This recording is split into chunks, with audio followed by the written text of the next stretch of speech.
Great questions.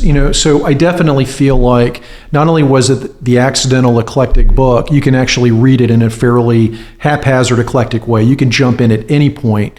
The chapters do not really necessarily follow a sort of a logical cadence. You can jump in based on the table of contents. Hey, I really want to work on having more balance at home. Hey, I'm feeling kind of sad today about the loss of my mother. You can go there.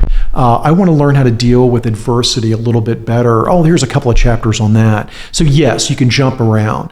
And I think that people that are using the book in study groups or small groups, they love that because they don't necessarily want to go chapter 1 through 23. They want to kind of go into things that are relevant and topical for the group.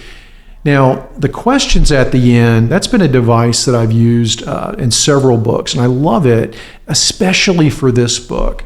When you read a chapter of Being Fully Present, my encouragement to you, if you're listening to this, is put the book down after you finish the chapter.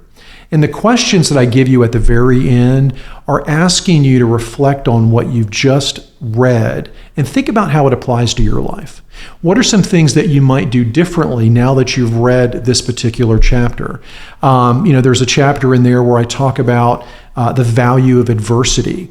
Where my sons went through significant adversity in their younger days. And I talk about that, and I ask you to evaluate how adversity has played a role in your life. So I think to really digest this book, sure, jump in at any point, but if you read a chapter, read the questions, put it down, and sit in your comfy chair, and just think about what it means to you.